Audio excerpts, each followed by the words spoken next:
Okay. So for those of you coming in the last minute or two, please mute yourself as you come in because I think I neglected to auto mute everyone.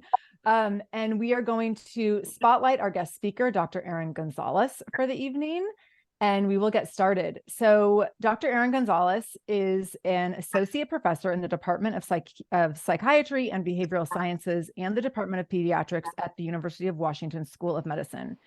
She is a practicing clinical psychologist at Seattle Children's Hospital, and co-director of the Behavior and Attention Management Specialty Service. Her specialization and research focuses on ADHD, how parents can support their children with ADHD, and the relationship between ADHD and health behaviors like exercise and screen use. She's also the mother of two girls who attend St. Luke and Shoreline.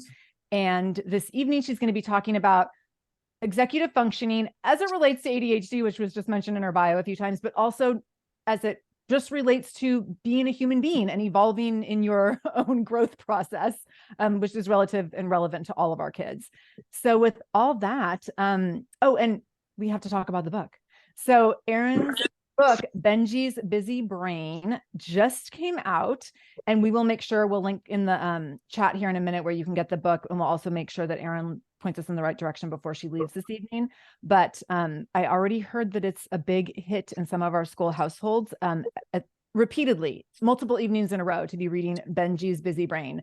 So with all that, Erin, please welcome us. We're so happy to have you, and thank you so much for joining us. Thank you so much for the really nice introduction, Sarah. Hi, everyone.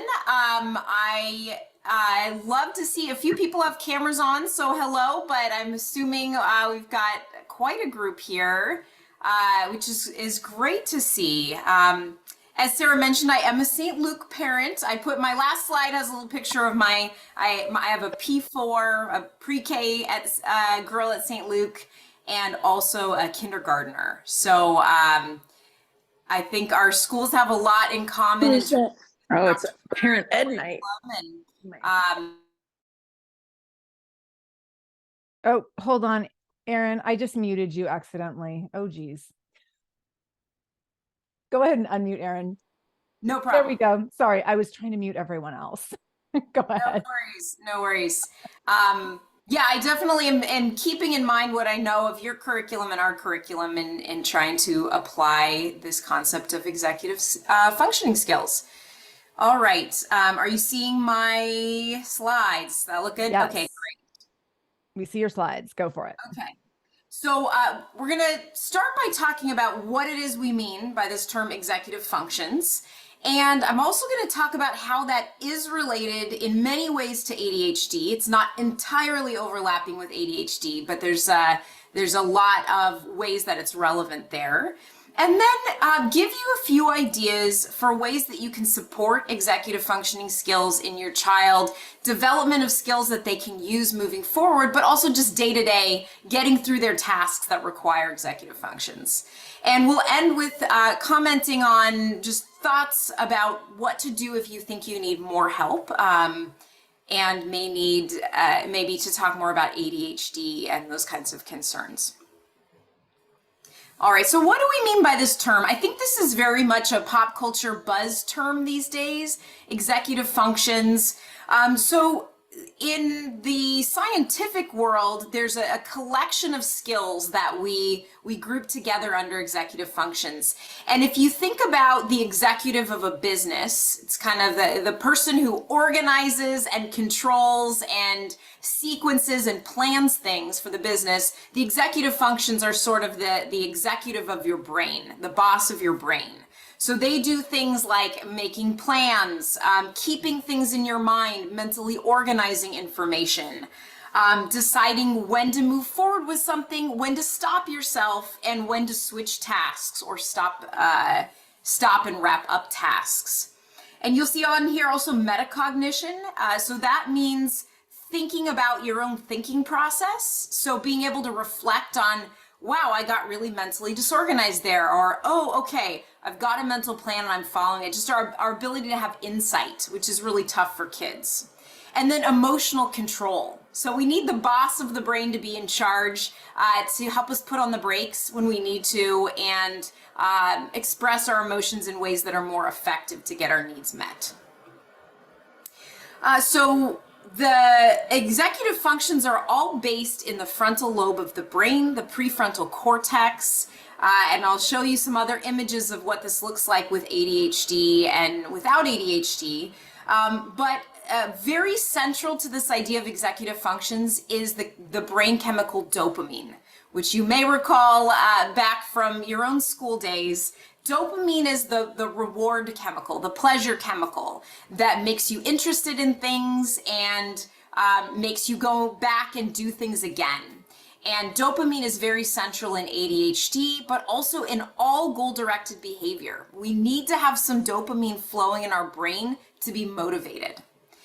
So the frontal lobe, there's dopamine systems in the center of the brain, but there are a lot of dopamine pathways in the frontal lobe that need to be functioning well to keep your brain organized. So when executive functions are a problem, you're going to see different behaviors. And usually these are the behaviors that your teacher's going to share are a concern, or you're going to bring up to your pediatrician. Things like your child being impulsive, not organizing themselves, being forgetful, having trouble just keeping concepts straight, and also arguing with you and having tantrums or meltdowns. But when we think about executive functions, we're thinking about the part of the iceberg that's below the surface. The behaviors are visible, but below that, we could have executive functions that are at play. But there's a lot of other factors to think about when you're trying to understand why your child is struggling with these skills. Self-regulation, emotion regulation does have other skill sets outside of executive function. We've got to think about your child's unique development and what are their strengths, what competencies are they really good at, and what might they be lagging in. And then things like we have to take into effect early childhood adversity and trauma. That very much affects behavior and self-regulation, and also things like anxiety and mood concerns. Medical disorders also would have big impacts on executive functions and behavior that are visible. All right, so in thinking about how executive functions are related to ADHD, I like to think about ways that our executive functions get drained by the day-to-day. So if you've got a certain amount of dopamine flowing, a certain capacity in your brain for executive functions, and then you're in a distracting setting. There's a little sibling running around, the dog's barking, there's a TV on in the background. It's kind of like draining the RAM on your computer, right? It's pulling down your capacity to organize your brain. Anxiety pulls down your executive functions. If you're worrying about something and feeling tense and on edge and just like something bad's going to happen, that's certainly going to be distracting and use some of your executive functions. Same with stress, test coming up, difficulties in the family or household, having poor sleep. I know if you're here, then you probably have gone through the phase of having a young child in your house, and we all know what that does to our attention span when we are not sleeping well. If you have ADHD, if you have pretty significant ADHD, it might drain your executive functions almost entirely. It could make it really difficult to mentally organize. It might just partially affect, depending on how ADHD presents for you or how severe it is. But if you have ADHD and then you pile on some of these other things, it is going to be a lot harder to organize thoughts and store information in your mind. So, I talk with a lot of folks about ADHD and how to manage that, but I don't want us to forget these other things that are in the picture. And especially if you have a child who might have ADHD, has similar difficulties to ADHD, it's going to be more important for them to consider distraction, stress, the effect of sleep, and also anxiety, and try to help with those pieces as well as the ADHD directly. Okay, so I've touched on most of this, how is ADHD related to EF? The vast majority of people with ADHD have significant difficulties with executive functions. It's typically a core feature of ADHD. It is possible to have ADHD without significant executive functioning problems. That is pretty unusual. But you can also have executive function problems and not have ADHD, right? So anxiety and depression, as we talked about, that can very much, some of the core symptoms there are difficulties concentrating and focusing and avoiding distractions. And again, if your child has a significant sleep problem, if they have sleep apnea, if they're, have a lot of trouble falling asleep, or they're up multiple times in the night, that could almost entirely, in some cases, explain their executive functioning problems. Other things like anemia, thyroid problems can affect executive function. And certainly if you have a kid on the spectrum, executive functioning works a little bit differently for kids on the spectrum. The way that they mentally organize information is different, and so that can show up also as executive functioning or ADHD-like symptoms. It is also very common for kids on the spectrum to have a diagnosis of ADHD. We do know the research shows for people with ADHD, the biggest two executive functioning problems are response inhibition. So that means holding back from doing something impulsive, stopping yourself from grabbing something out of your sister's hand, stopping yourself from shouting out in class, and then working memory. So being able to go, okay, what was the writing prompt? Okay, the teacher wanted me to write about my weekend. What did happen this weekend? What are the things my teacher would care for me to write about? Where should I begin? That's all working memory that we're trying to use. So those are some of the biggest challenges for people with ADHD. And I'm just showing this slide to demonstrate that the symptoms of ADHD aren't a perfect overlap with executive functioning problems. So there are 18 symptoms of ADHD defined in our diagnostic and statistical manual. And your child has to have at least 6 of these symptoms in one category or the other, or both. And so you can see there's some things like difficulty organizing, getting distracted, forgetful. Those are kind of executive functioning related, but there are other things like not listening when spoken to directly. There's lots of reasons why kids may not do that. Running and climbing on things, getting out of seat. So certainly these symptoms could be present and not completely overlap with an executive functioning problem. But you can imagine how they're highly, they often go hand in hand. I think that I've heard that you should always have pictures of brains when you give talks. So I always have some brain pictures, but just highlighting how the brain is a little bit different for kids with ADHD. On the left, we've got an illustration of the dopamine system that's in the middle of the brain, and how it sends dopamine to the frontal lobe. And the ADHD brain has less dopamine than other people's brains, and it's not running as smoothly. It's irregular.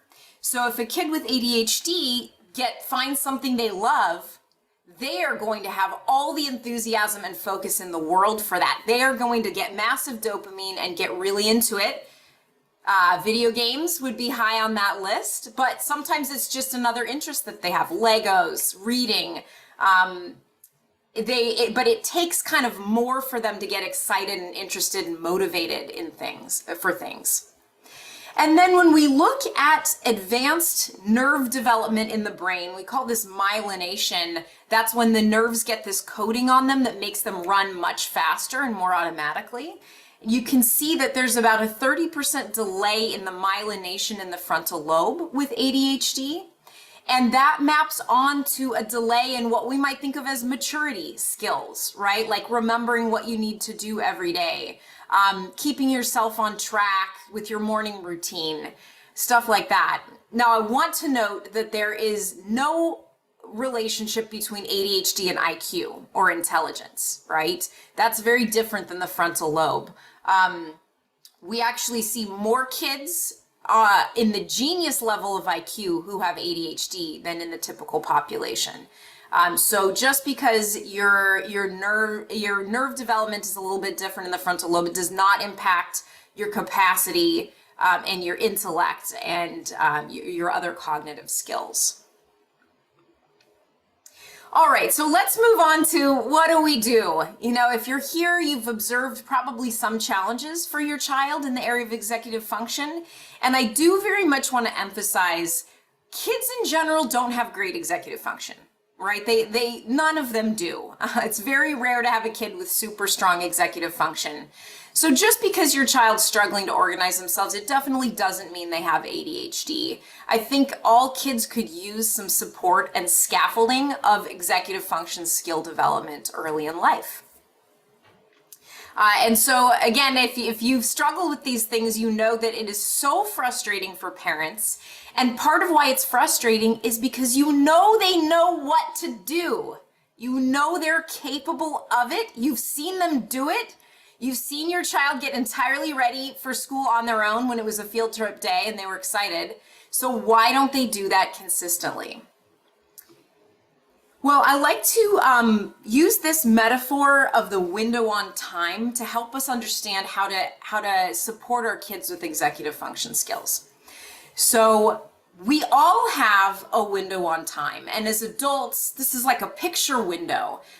It extends really far. We've got what's right in front of us. We're sitting here on this Zoom call, but also you're thinking about did your kids finish dinner half an hour ago? You're thinking about things from your work day. You're thinking about information you read about executive functioning months ago, and you're also projecting into the future and thinking about how you might apply this knowledge or that thing you forgot to do. And so when we make a decision as adults, we use all of that information to make our decision. Now, if you are a child, you've got a very small window on time. And if you're a child with significant executive functioning challenges, you've got an even smaller window. So there's really two times. There's now, what's in my window, and there's not now. And if it's not now, it's not going to be as exciting or motivating. So let's say right now we've got your child is playing with Legos and they love Legos. And there's only one thing in the window, Legos, right? Let's say you come into the room and you tell them, okay, it's almost bedtime. You need to go get in your pajamas. You're in the window, maybe for a few seconds. When you leave the room, what's in the window? Legos, right? That is all that matters again. So when you come back 15 minutes later and say, what? You didn't get ready. You didn't even start getting ready. Did you even listen to me? You weren't in the window, right? And it's so easy for kids to get absorbed again in the thing that's giving them dopamine.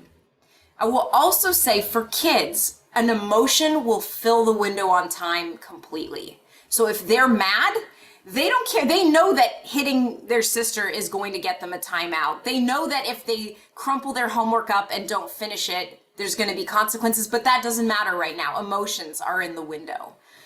So it can be very hard to reason and logic with kids when they're in that emotional state. Happens to us as adults too. It just often takes a little bit more because we have a bigger window. I don't know. I love to, usually if I see people, I ask, do you relate to this? Do you see this window of on time being a factor with your kids? Erin, I'm getting texts and messages that you're describing everyone's households in live time right now. Okay. Perfect. All right. It's also my household. So yes, even if you have kids who have a pretty good attention span, they still are going to have a fairly small window compared to an adult. All right. So how do we help? Well, if we look at 4 decades of research on how to help with ADHD, you'll see these different categories of what is evidence-based. You'll see on here that counseling, talk therapy is not something that helps kids improve their executive functioning or focus. Organization training is on there, and that's tends to work better for older kids getting into the middle school, high school years especially. But almost everything else on this list involves parents, right? Or involves teachers or parents. And so I'm sorry that this is probably not the news you wanted to hear, but at this elementary school age, parents have to be a pretty central part of helping their kids with their executive functioning day to day and helping them learn executive functioning skills. So there's very little evidence that we could just convince kids to have better executive functioning. All right, so if you are trying to think about where do you begin with helping your child, we've got to start with figuring out where are their glitches. This is going to be different for everybody. So let's take the case of homework. I know at St. Luke we have homework starting in kindergarten. I'm guessing, is that similar for St. John? Yeah, probably around that. So let's think through all of the skills required in doing homework, right? So your kid needs to know what they're supposed to do. And let me also add, they need to have written it down or tracked it somehow, or at least know where to find that information. They need to bring home the right stuff or find the right stuff. They need to have been paying attention in class. They need to actually understand the concepts that are being taught in order to do the homework. They need to figure out where to begin, how to prioritize, and if you've got a book report, what's your very first step? It feels so overwhelming. They need to break it up into steps they can do one at a time so they can kind of have a game plan. And then while they're working, they need to avoid distractions and stay focused. They also need to check for mistakes as they're working. They need to be careful, make sure their writing is legible, that they remember punctuation. Then they also have to get their homework back to school and not lose it or have it lost in the black hole of the backpack. So you might think about, for your child, what are one or two top glitches that you think they need help with? Because that's where we're going to focus goals and rewards and energy. And I will say, if this one, understanding the concepts, is the biggest glitch for your child, then more so than just executive functioning, you may want to look at tutoring or talking with the teacher about additional help or ways that you can work with your child on academic skills at home, because that problem definitely extends beyond purely an executive functioning problem. All right, so there are a few key skills when we look at the evidence-based organizational skills training programs. These are themes that we see in all of them. We want kids to have a plan for their materials. They need to track what they're supposed to be doing. They need to understand time and how much time is passing and predict how much time things take.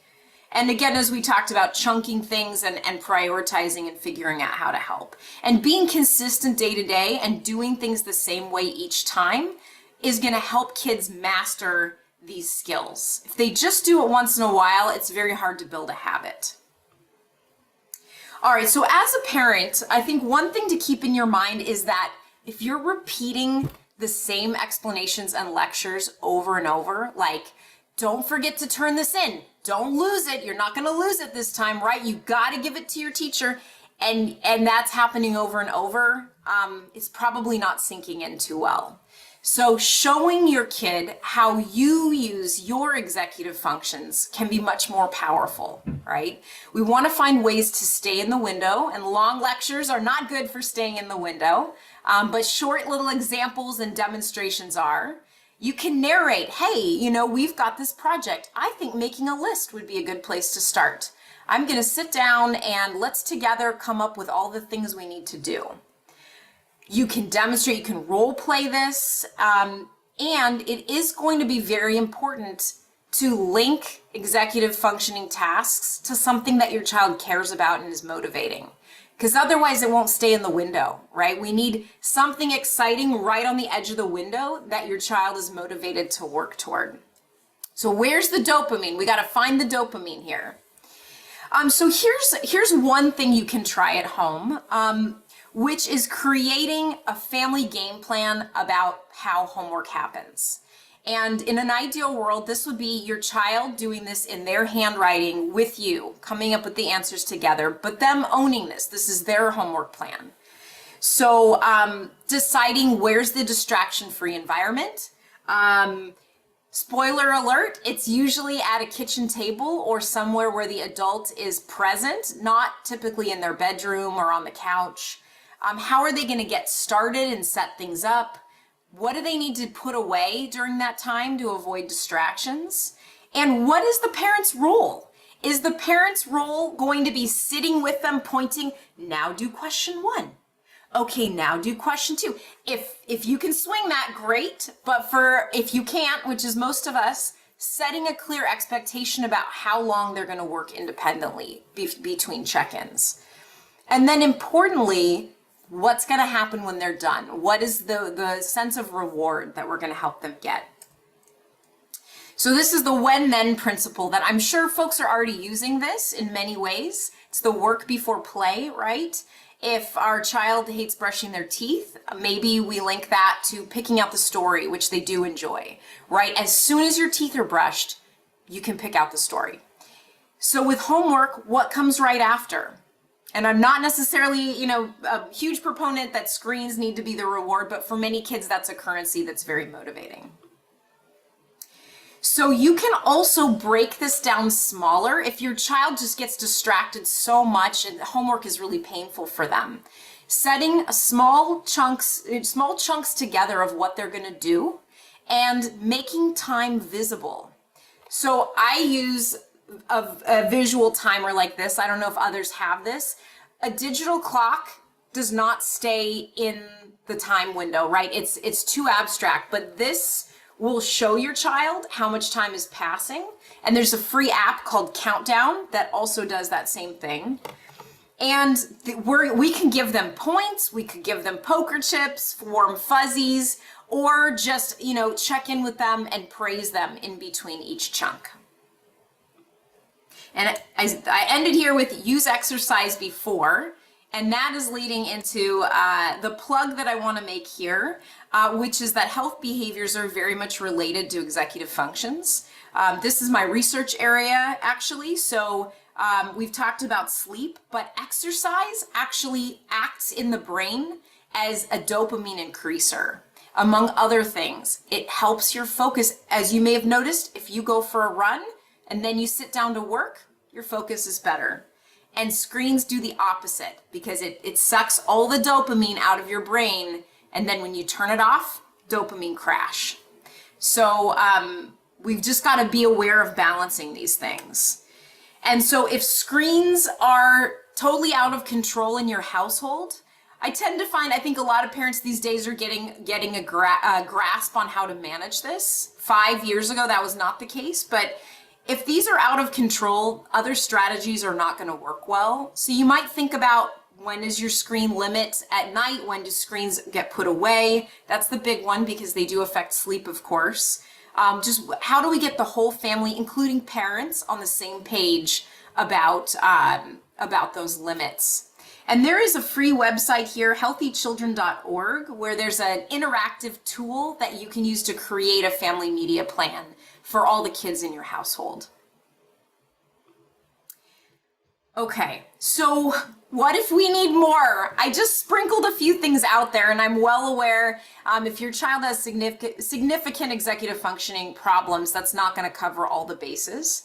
I mentioned that if your child is really missing some of the key academic concepts, I would prioritize focusing on that and trying to get them boosted with those skills.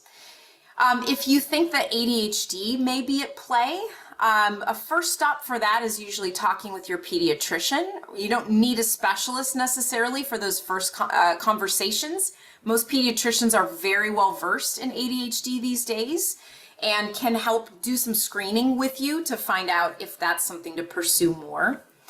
And if you have a very anxious child and you see significant anxiety or defiance and anger as your major homework barriers, there may be executive functioning at play with that, but those may need to be addressed in other ways, and learning more about both of those types of concerns. With defiance, it would be parent training to manage those difficult behaviors. With anxiety, it might be your child learning to do brave practice with your support of the things that are hard for them. All right, there's a few great other books that I recommend. I love the Incredible Years book. That's the one I recommend to friends personally. It's a great perspective on kind of shaping competencies for kids. And Defiant Children, if you've got a lot of defiance around homework, that gives you some great strategies. Taking Charge of ADHD is kind of my go-to if you want to learn about the effects of ADHD on behavior and more ways of managing that. And as Sarah mentioned, I am throwing in some information here on my book that just came out. I'm going to be giving a copy of this to you guys for the St. John Library, but certainly you are welcome to check it out yourself on Amazon, and that QR code can take you there. I really always appreciate people's feedback and ideas on that, because this is kind of a new venture for me. And then I will stop there. These are my little St. Luke kids, and I will turn it back to Sarah and open it up for questions and just hearing what are the ways that you're thinking about this in your household. All right, I'm going to stop the slideshow. Stop. Erin, thank you. Thank you. That was so fascinating. I was getting so many messages during that. People who were like, oh, I'm sitting here not only diagnosing my child, but also diagnosing myself. So people saw a lot of reflections of behaviors and things that they see all around them all the time. And some of those things, I think, naturally come with parenting. But sometimes it's where you're starting to recognize, oh, maybe there's something a little different, or maybe there's something that needs a little bit more attention.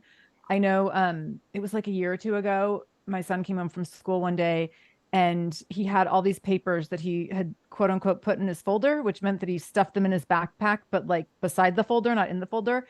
And I had a moment where I thought, oh, I didn't do the parenting thing where you're supposed to teach your child how to put papers in a folder. And I thought, oh, I have never taught my child to do any executive functioning, I don't think. I thought, did I just completely fail this? So luckily our teachers at St. John have taught him how to put folders and papers now, which I'm so grateful for. But we have those moments where we feel like, oh my gosh, I have missed the boat, or I didn't know that this was even happening until someone pointed it out. And so I know your reflections are going to really support a lot of parents tonight. I have some questions that we gathered with our parent association team in advance of this. And then I also have some questions that are coming in through the chat. One question that came up a few times was around executive functioning and gender. Is there anything you want or can say about differences that might be there? Or if Yes. EF presents differently? Sure. Sure. So the question of executive functioning and gender is very different from the question of ADHD and gender. If we're just purely talking about executive functioning and looking across boys and girls all over the gender spectrum, there are not biologically significant differences between boys and girls. I think that there's some executive functions that tend to be a little more challenging for boys. Response inhibition tends to be a little harder for boys, just on average, holding back things. And girls may have more trouble with, there's more concern about like avoiding embarrassment or punishment that can kind of affect executive functioning and balance how they use other skills. But in general, there aren't significant gender differences in these abilities. Now, there are significant gender differences in ADHD, not only in the rates of ADHD, which is diagnosed about 5-to-1 in boys versus girls, but in how it shows up and how we screen for it and recognize it.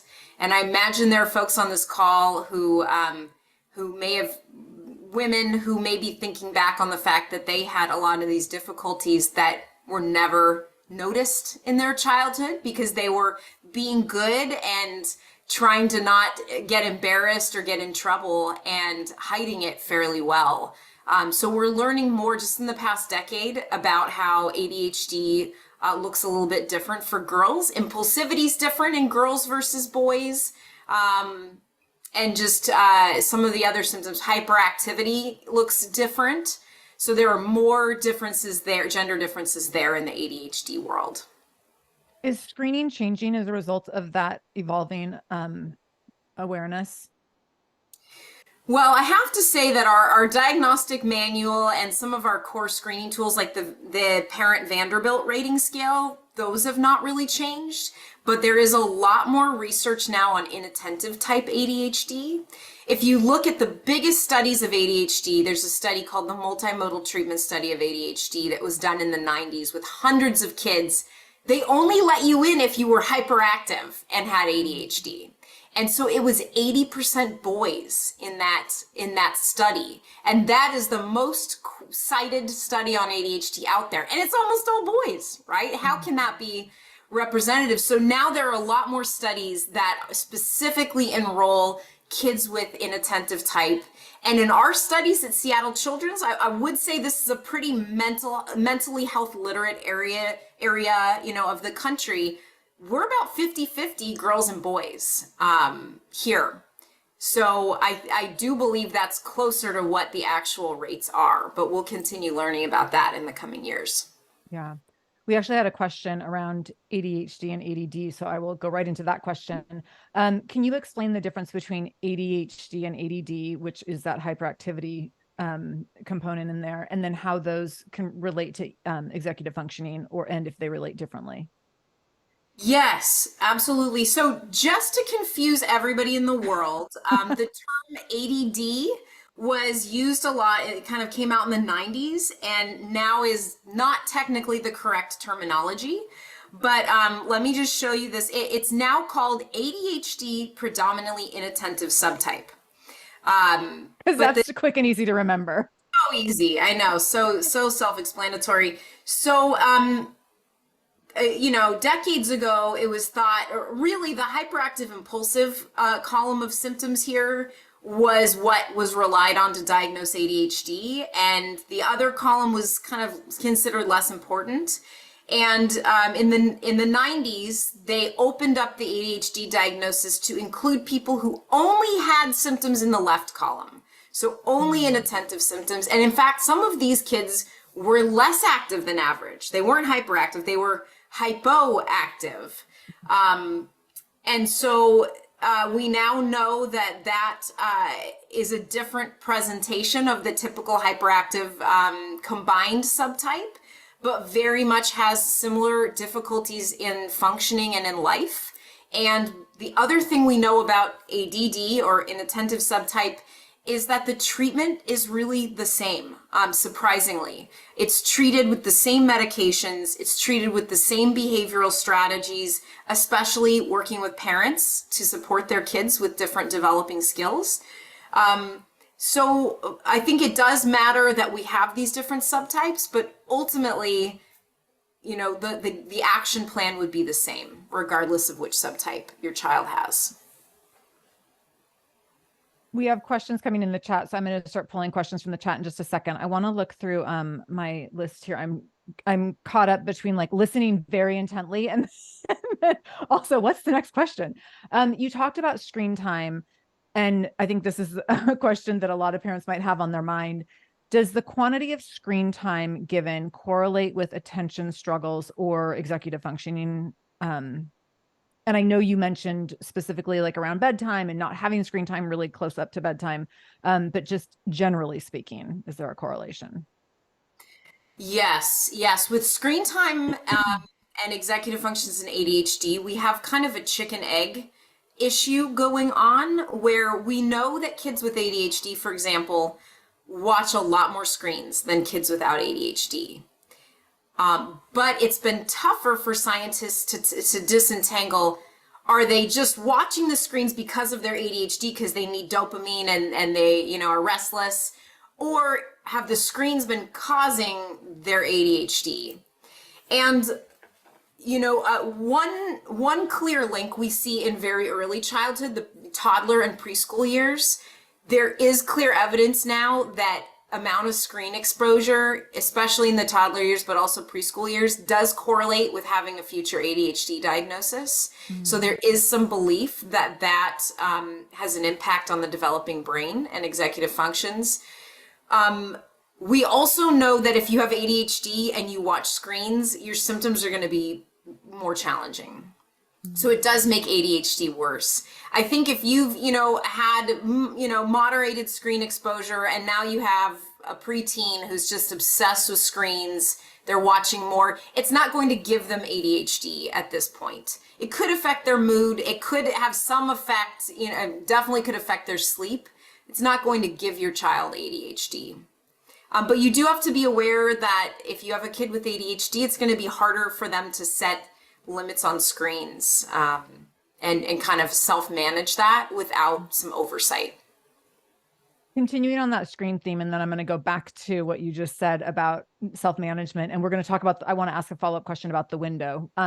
But there's a question in the chat here. Is there a difference between fun screen time and then screen time for homework? Because we're seeing more and more assignments and schoolwork being done online. Yes, there definitely is a difference. And the CDC has actually now put video chatting in the good screen time category, and that it's okay for like toddlers to FaceTime with their grandparents. That's not going to give your toddler ADHD. It really has more to do with the pacing of the content that's being fired at them, the number of screens per, second. I'm not a visual designer. There are probably people on this call who know more about that than me, but the number of frames and the changing of, action on the screen, there's a big difference between watching SpongeBob, for example, and watching Mr. Rogers. That's the famous study that was done that SpongeBob got, totally blasted as a toxic TV show because they compared exposing kids to SpongeBob versus Mr. Rogers and did find differences back, I'd say in the early 2000s that was. So yes, quality does matter. And the recommendation is also that it is better to watch the screen with your child than to have them watch it alone, because at least then you're anchoring them to the real world a bit and you're talking at the same time, and you can also process with them what the content is. Now, I know certainly that is not always the case. My kids have iPad time. I think that's survival as a parent, but yeah, it's good just to be mindful about keeping an eye on that. Is switching gears on screen, and last screen question here, but with the nature of like watching a 3-minute video or a 90-second short, these versus like when I was little and we watched a 30-minute show or a 60-minute show, is that quick changing between interfaces? Is that, or is it more the flashing per second that's contributing? Yeah, no, more the flashing per second. Okay. I haven't heard anything about watching shorter versus longer content. Okay. And I see somebody's asking about active, like interactive screens versus passive. I don't know of any research showing those to be different because they're both still dopamine floods. If the content is really exciting, it's having the similar effect on the brain. But again, I just want nobody to panic and walk out of here saying they're, throwing all screens out of their household. I really commend people who can pull that off, but kids are at an age where it's an opportunity for them to learn to have a healthy relationship with screens, and you can help them do that, by learning to use screens in moderation. You mentioned kids with ADHD will struggle to manage their time on screens. And I want to go back to the window that you talked about in the presentation. How can we help our kids, or how do we stay in the window, I guess, whether it's related to screens and getting our kid off of a screen where we say, like, when you're done with the show, you need to turn it off, or when you're in 33 minutes, you need to turn it off, or it's the Lego situation that you showed. How do we stay in window or manage getting to do what we want if we're not in window when they're so present in that moment and we're having a hard time pulling them out? Wow. Well, I would say, Seattle Children's, we have a 9-week class on that of how do we use the window, in parenting strategies. But I guess what I would say in a nutshell is that we need to make sure that what we're doing is actually engaging our child. So again, lecturing at them, giving them long instructions with long explanations, things like that don't work well. Distance commands, yelling, dinner time, come to the table, that doesn't work as well as going and physically getting in the window. For some kids, it's putting a hand on their shoulder, kind of anchoring them. But I would say that using visuals for time can really help because this will stay in the window better than saying you have 5 minutes, right? Because this way they can kind of reference it and start to learn to estimate the passing of time. For turning off screens, for example, it's tantrum city if you walk in, right, and suddenly say, you're still on the screen, turn it off now, why are you still watching, right? And they're right in the middle of their level, or they're right in the middle of a show. We're gonna have a lot more success doing kind of a countdown, letting them know how much time is left, and then transitioning to something that's not terrible right after screens. You don't want to go from screens to like turn out the lights and go to sleep. That's so boring. Let's go from screens to dinner, or screens to, you know, picking out our story we're going to read. Is something we want to kind of transition the dopamine to avoid that crash. And I think if this was more of like a group chat, I think probably parents on this call have a lot of strategies that you've developed to stay in the window over time. And probably I have a lot I could learn from you. Oh, yes, the one please, more if you have strategies, please, for those who have strategies, drop them in the chat. We're all ears. I will say, and I tried to actually, this is in the Benji book, you know, things like this, having a checklist, this stays in the window better than a verbal instruction. You know, visual prompts. There's a lot of things you can do that are kind of using multiple sensory systems instead of just talking at your kid. When now that many of us have gone through this process of diagnosing our children and ourselves this evening, when do we know when it's the time to approach, like talk to a teacher or a doctor or some level of professional outside of our own parenting expertise about concerns with executive functioning or ADHD, et cetera, anxiety, et cetera? Yeah, well, I think we all always want some feedback, right? I think it's perfectly fine. Teachers are very good at giving observations on these things because they've known dozens, often hundreds or even thousands of kids in that age group. So they can spot it when a kid is standing out and not kind of not developing skills at the same rate. So I think it's great to ask your teacher's perspective. When it comes to asking, like, does my kid have ADHD? Should I get an evaluation? To be diagnosed with ADHD, you do have to very clearly have impairment. There has to be a significant impact on your child's life. And that would show up it could show up in many ways. It could show up as academically falling behind, being in trouble, having significant behavioral problems at school that are creating an issue. Could be, you know, with relationships at home that have become very difficult. Could be socially, that your child's not reading cues and, you know, maybe doing things that are overwhelming to peers. So there has to be some impairment. So I think I would just keep that in mind. You may see your child's distractible and you may know as an adult you are a little bit too, but that alone doesn't translate to an ADHD diagnosis. There's got to be a significant impact on your day-to-day life as well.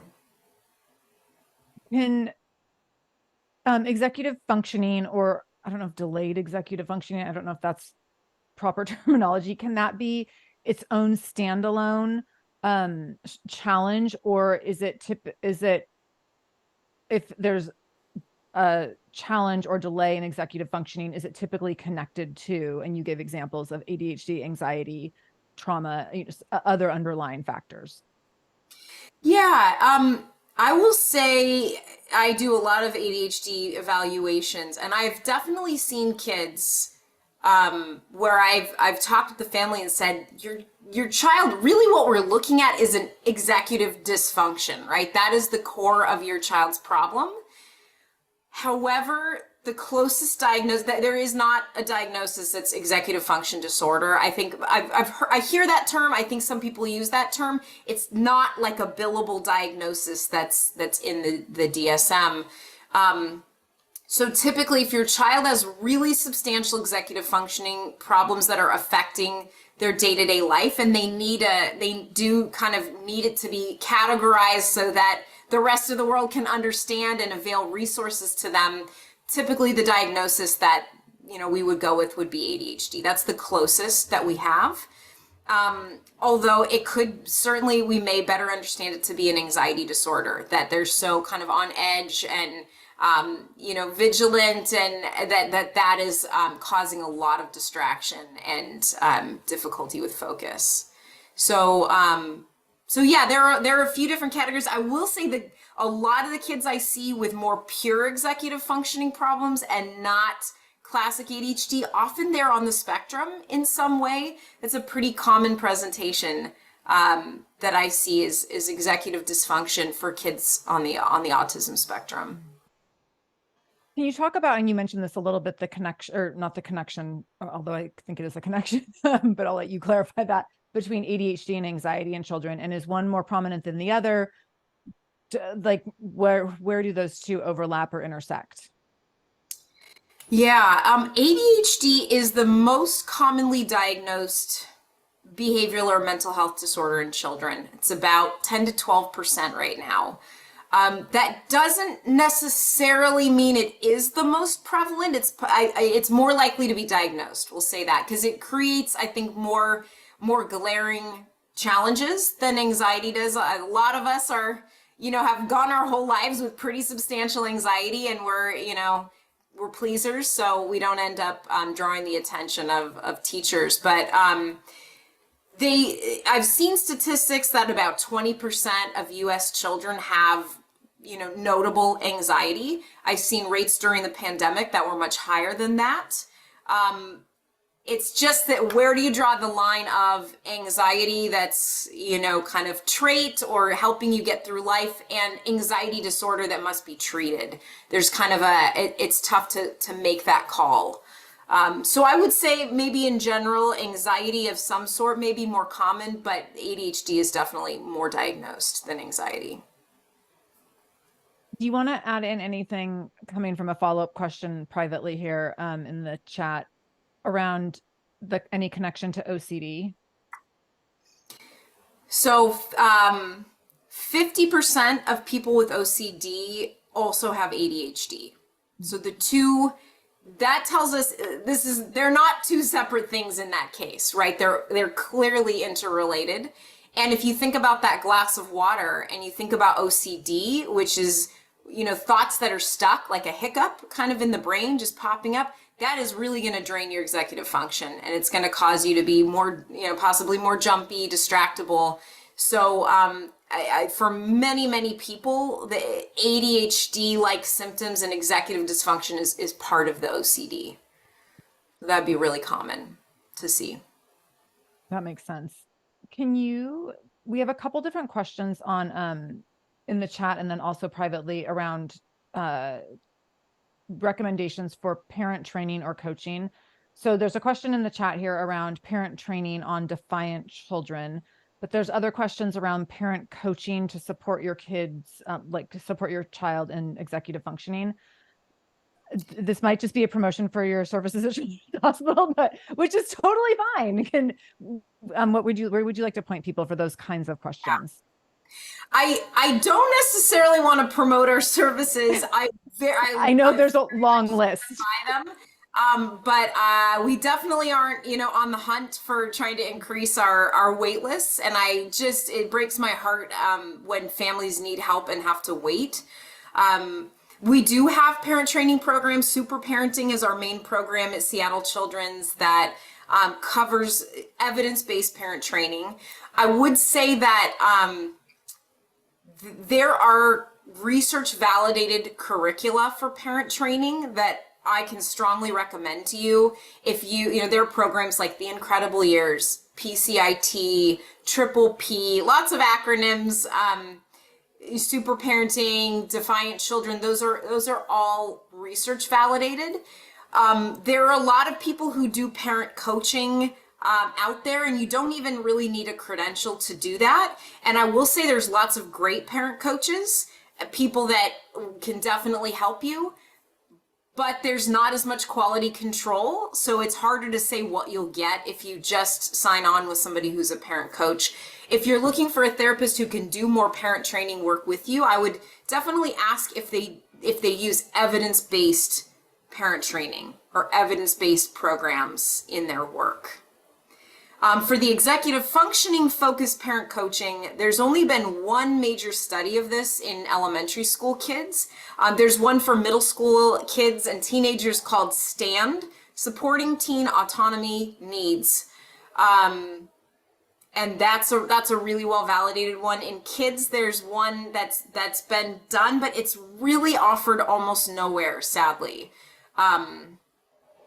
I do think there are a lot of tutors who are well equipped to help you support your child's executive functioning. I think sometimes a great tutor is better than a psychologist in some cases, for helping with hands-on, day-to-day, helping your kid with those skills. So that's I think that's resource well spent. I saw a question about why doesn't talk therapy help with executive function? Well, let's think about the window on time.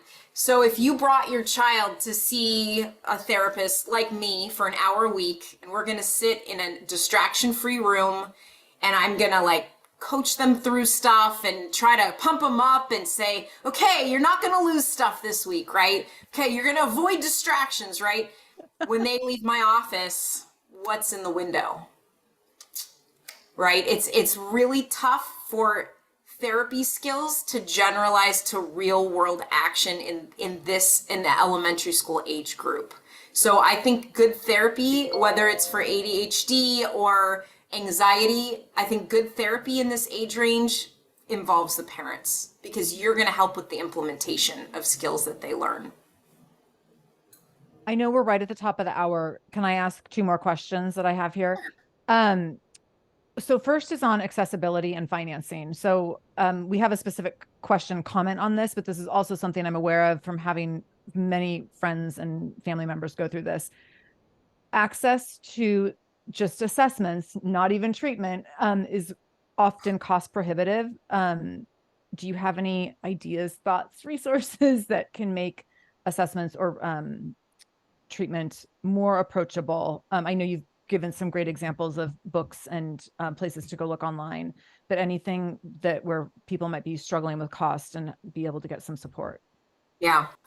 Well, this may not be what you're expecting to hear, but if your child has, is fairly straightforward in terms of what's going on in their lives and other concerns besides the distractibility, I strongly recommend people start with their pediatrician. That's going to be in network. That's going to be, insurance covered. They can give you the rating scales to collect from different reporters. They can be kind of your first touch point. And if it's straightforward, they could help you get access to the resources you need. So I don't think you need to see like a child psychiatrist to get this diagnosis. There are wonderful private practices throughout this area that I can highly recommend. And unfortunately, very few of them take insurances, but there is a resource. Let me find the link for you at Seattle Children's that's called the Washington Mental Health Referral Service. I don't know if anybody's used this. It's you fill out an online form and they will help you find providers that are in network for you for your child's mental health needs. So I'll drop that in the chat. That might be something to check out. Here we go. Here it is. While you're dropping that in the chat, Melissa just mentioned, thank you, Melissa, to start with your pediatrician, confirming that. And then also that Seattle Public School has assessments for free. Melissa, I'm assuming that you mean that non-SPS kids can go access assessments, although lead times take a while. Okay, thank you, Melissa. My understanding with the schools, so you can get an absolutely beautiful evaluation through the school district that looks at learning and looks at cognitive functioning. I believe to my knowledge, they can't make the psychiatric diagnosis of ADHD. I think they could point you strongly in that direction, but I believe they have, you can correct me, Melissa, you may know more than I do. I believe they have prohibitions on being able to give like formally diagnosis. Okay. Yeah. And I think I've got all of our questions from the chat. If I've missed something, please feel free to unmute and shout out your question. I have one on my phone that I thought would be a good closing one. But if anyone wants to unmute and get out a question that I didn't get to, feel free to do that before I ask this final question. Erin, on accessibility of evaluations, I don't know anything about this, so I'm starting this and then hoping that you're going to be like, oh yeah, and pick it up. But you can feel free to be like, no, that's not true. I have heard that there's like UW PhD candidates or something, or master's program where if you get on the right cycle, you can do free evals through UW. Is that right? Or is that Well, something? I do know. I don't know about free. I think if you have the right connections, they probably are doing training for students. But there is a clinic, the Clinical Psychology Center at UW, that is staffed by PhD students who are very closely supervised by licensed psychologists, and they have a sliding fee scale. And even if you're at the top of that fee scale, it's going to be much, much more affordable than any private practice in the area. I'll see if I can find that link as well. But that's a great point. Training clinics would be a good resource. If I can jump in here for a minute. Hi. Please. Hi, everybody. Good evening. We have, I just actually sent the counselor an email about the training at the UW, the counselors, that department sending us that link. And then we also have Care Solace. So the Office for Catholic Schools sort of have access to Care Solace. We all paid in a little bit, and well, the number of schools that joined, and Care Solace will actually find the mental health, the therapists, doctors. They'll work at it. It's very hard for parents, as you said, Dr. Gonzalez. Sometimes the wait lists are extremely long, but they will keep at it until they find somebody, and it may end up being a Zoom meeting with somebody, a provider miles away, but it'll help get people some support at a time Wow, they really need it. Mm-hmm.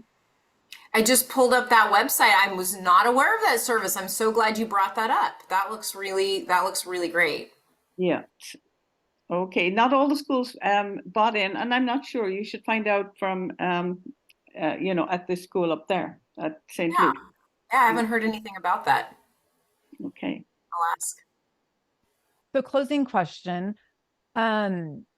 When parenting children who might be struggling with attention and or you might be struggling staying in their window, I know that it can be really challenging to stay positive, and falling into a downward spiral, a negative spiral, can be a place where you might find yourself on a pretty regular basis. Do you have any suggestions for our parents who are here tonight who might find themselves there more often than they would choose to be there? Oh my goodness, absolutely. I'm going to drop a link to a YouTube video that I did. It's not great production value, but this was done in the early pandemic days about that didn't hyperlink, did it? About that, what you're talking about, that cycle. We see this phenomenon where your child kind of has some differences in their development or executive functioning. That requires more parenting, right? It's more strain on you. You are having to work harder than other parents are. You're having to do more. But then that higher level of parenting can kind of lead kids to dig in their heels, right? Like, why are you breathing down my neck? They're getting a lot of people, they feel like people are on their case, behaviors escalate, then parenting gets less effective because we're just grasping at straws. Like, what can I take away today, right? And it can get to a point where the relationship really gets affected. So I can absolutely say I want to validate that. That is the case in almost 100% of the families that we see coming through. It's really demoralizing to feel like you're trying everything. I would say that if you're feeling that way, you're feeling at your wit's end, and that you've done all the things and they're not working, they should be working and they're not. That would probably be a time to try to get access to some parent training where they can work with you to tweak strategies. Your kid may need different parenting strategies than their classmates do. So it's not that you're doing something wrong. It's just that your child needs super parenting, right? They need a different type of parenting to help them connect behavior consequence and learn these skills. So that is not you, but you deserve to have a team behind you helping you figure that out. I recall having a good friend going through this a few years ago and having many, many services on board for her child and telling me, and now I also have to get a parent coach. But it was actually like the thing that made a huge, huge difference. And she went like rolling her eyes and so annoyed because it was more appointments and more money, but it did make a really, really big difference. So I think that's a really helpful point. Highly recommend. You've shared so much tonight. Thank you so much, Erin. This has been really, really helpful. Where would you like, I know we dropped the link to the book in the chat at the top. Rachel, can you drop that again? And then do you want to point people anywhere else where they can connect with you? I know you are at Children's and getting into, it's not just like call and make a quick appointment kind of a thing, but is there any place that you'd like to point people? Gosh, yeah, I would, you know, if you're interested in services at Children's, the good thing about it is that we take all the insurances. So where you would start is asking your pediatrician to refer you for parent training for ADHD or parent training for behavior, and we can skip the full evaluation. The evaluation clinic is way backlogged, but we've created a more direct pathway into parent training. So if your PCP puts in that referral for parent training, we can expedite you and try to get you in there faster. But yeah, I'm happy to try to be a resource. I probably can't solve everybody's ADHD problems, but I'm happy to try to share as much as I can and point you toward useful things. Parent training, there's parent training that goes down to infancy really, but we have super parenting teens. We have super parenting, which is ages, there's a preschool one, there's ages 5 to 8, there's ages 9 to 11, and then there's super parenting teens. So we go all the way through development with parent training at Children's. Again, I really don't want that to sound like an infomercial, because if you can access private practice services, you're going to definitely get faster care, and I would recommend that. Thank you so much. Oh my gosh, this has been so helpful. We want everyone to go get the book, Benji's Busy Brain. That's a great place to start and to help your children feel seen.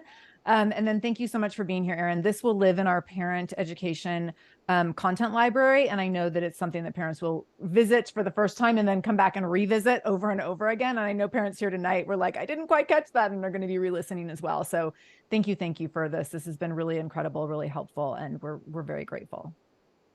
Thank you so much. I've really enjoyed it, and I hope to connect with you guys again. Thank you. Thanks for everyone for showing up. We had a great number on here. I think we had like 60 people at our peak, which is a great number for a Tuesday night in October when there's 1 million activities happening. So thank you all for showing up and just continuing to show such a great level of investment in our children and our communities and in our parent network here. We appreciate you, and we're glad that you were able to attend tonight. And if you're listening to the recording, same. We appreciate you too. Thank you, everyone. Have a great night.